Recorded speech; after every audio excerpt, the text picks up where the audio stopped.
بسم اللہ الرحمن الرحیم۔ السلام علیکہ یا صاحب العصر والزمان۔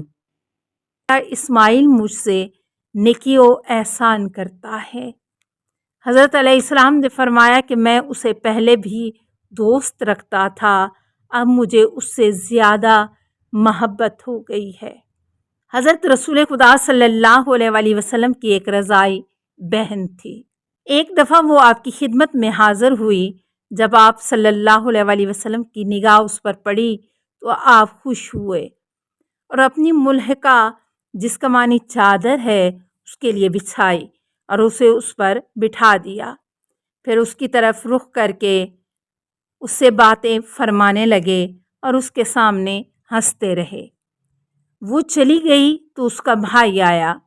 حضرت علیہ السلام نے اس کے ساتھ وہ سلوک نہ کیا جو کہ اس کی بہن سے کیا تھا۔ عرض کیا گیا، اے اللہ کے رسول، آپ نے اس کی بہن کے ساتھ وہ سلوک کیا ہے جو خود اس کے ساتھ نہیں کیا۔ حالانکہ وہ مرد ہے، مراد یہ کہ وہ اپنی بہن کی نسبت اس قسم کی محبت و التفات کا زیادہ مستحق ہے۔ فرمایا کہ اس کی وجہ یہ ہے کہ وہ اپنے ماں باپ سے زیادہ نیکی کرتی تھی۔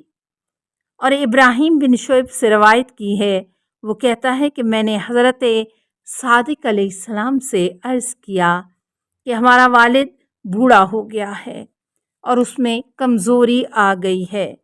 جب اس کو حاجت بولو براز ہو تو ہم اسے اٹھا کر لے جاتے ہیں۔ فرمایا اگر ہو سکے تو یہ کام تو خود کیا کر، یعنی اس کو حاجت کے وقت اٹھا کر لے جا اور اپنے ہاتھ سے اسے لقمہ کھلا، کیونکہ یہ چیز تیرے لیے جہنم کی آگ سے ڈھال ہے۔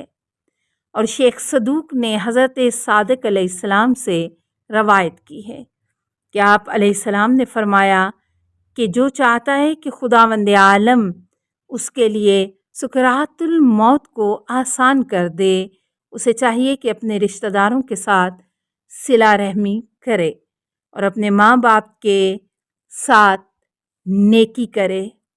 پس جب ایسا کرے گا تو خداوند عالم اس کے لیے سکرات الموت کو آسان کر دے گا اور وہ کبھی دنیا میں پریشان نہیں ہوگا۔ 22واں واقعہ شیخ حسین آل رحیم کا حضرت کی ملاقات سے مشرف ہونا۔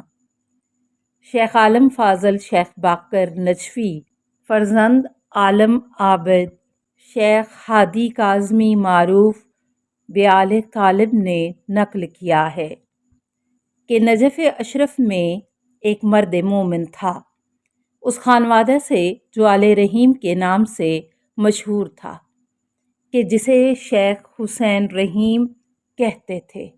نیز ہمیں خبر دی ہے عالم فاضل و عابد کامل مصباح الاتقیاء شیخ طٰہٰ نے، جو کہ جناب عالم جلیل و زاہد و عابد بے عدیل شیخ حسین نجف کی آل میں سے ہیں اور اس وقت مسجد ہندی میں پیش نماز ہیں اور تقویٰ، صلاح اور فضل میں مقبول خاص و عام ہیں، کہ شیخ حسین مبصور شخص پاک طینیت و فطرت اور مقدسین مشتاغلین میں سے تھا اور وہ سینے کی بیماری و کھانسی میں مبتلا تھا، کہ جس کی وجہ سے اس کے سینے سے بلغم کے ساتھ خون آتا تھا اور اس کے ساتھ ساتھ انتہائی فقر و فاقہ اور پریشانی میں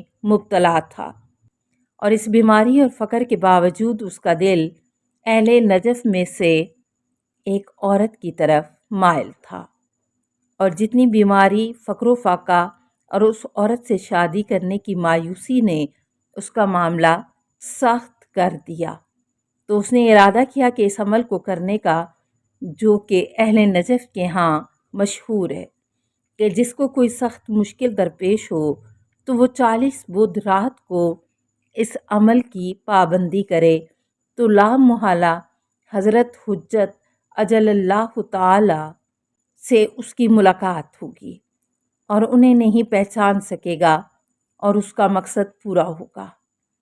مرحوم شیخ باقر نجفی نقل کرتے ہیں کہ شیخ حسین نے کہا کہ میں نے 40 بدھ رات کو اس عمل کو کیا اور اسے لگاتار کرتا رہا۔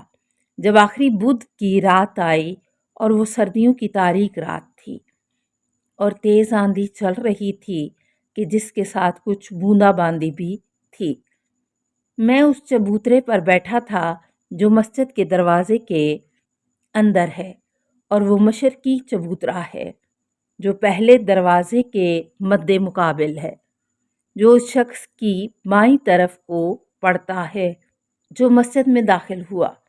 بسبب اس خون کے جو میرے سینے سے نکلتا تھا، مسجد میں اور کوئی ایسی چیز نہیں تھی کہ جو مجھ سے دردی کو روکتی، لہٰذا میرا دل تنگ اور غم و اندو بڑھ گیا اور دنیا میری آنکھوں کے سامنے تیرا و تاریک ہو گئی، اور میں سوچتا کہ راتیں پوری ہو گئیں اور یہ آخری رات ہے۔ نہ میں نے کسی کو دیکھا اور نہ میرے لیے کوئی چیز ظاہر ہوئی۔ یہ سب مشقت اور رنج عظیم میں نے جھیلا اور بار زحمت و خوف اپنے کندھے پر ڈالا کہ 40 راتیں میں نجف سے یہاں آتا رہا، اور اس حالت میں سوائے یاس و حسرت کے میرے لیے کوئی نتیجہ برآمد نہیں ہوا۔ میں اس معاملے میں متفکر تھا اور مسجد میں کوئی بھی نہیں تھا۔ میں نے کافی گرم کرنے کے لیے آگ جلائی جو کافی میں نجف سے لے کر آیا تھا اور مجھے اس کی عادت تھی، وہ بہت کم تھی۔ اچانک میں نے دیکھا کہ ایک شخص مسجد کے پہلے دروازے کی طرف سے میری طرف آ رہا ہے۔ جب میں نے اسے دور سے دیکھا تو میری طبیعت بگڑ گئی اور اپنے دل میں کہا کہ یہ عرب اطراف مسجد کے رہنے والوں میں سے ہے، میرے پاس اس لیے آ رہا ہے کہ وہ کافی پیے اور میں آج رات اس کے بغیر رہ جاؤں گا، اور اس تاریک رات میں میرا ہم و غم زیادہ ہو جائے گا۔ میں اسی فکر میں تھا کہ وہ میرے قریب پہنچ گیا، مجھے سلام کیا، میرا نام لیا اور میرے سامنے بیٹھ گیا۔ مجھے تعجب ہوا اس پر کہ وہ میرا نام جانتا ہے۔ میں نے گمان کیا کہ شاید یہ ان لوگوں میں سے ہے جو نجف کے اطراف میں رہتے ہیں اور جن کے پاس میں کبھی کبھار جایا کرتا تھا۔ پس میں نے اس سے پوچھا کہ وہ عرب کے کس طائفہ و گروہ میں سے ہے۔ اس نے کہا کہ میں ان میں سے بعض میں سے ہوں۔ پس میں نے ان طوائف میں سے ہر ایک کا نام لیا جو کہ اطراف نجف میں ہیں، تو اس نے کہا کہ میں ان میں سے نہیں ہوں۔ تو مجھے غصہ آ گیا اور مذاق کے طور پر کہا، ہاں تو بصرہ میں سے ہے، اور اس لفظ کا کوئی جواب کوئی معنی نہیں۔ پس اس نے میری اس بات پر تبسم کیا اور کہا کہ تیرے لیے کوئی حرج نہیں، میں جہاں سے بھی ہوں۔ تجھے کون سی چیز محرک بنی ہے کہ تو یہاں آیا ہے؟ میں نے کہا کہ تیرے لیے بھی ان امور کے متعلق سوال کرنا نفع بخش نہیں ہے۔ فرمایا، تو اس میں کون سا ضرر ہے کہ مجھے بتا دے۔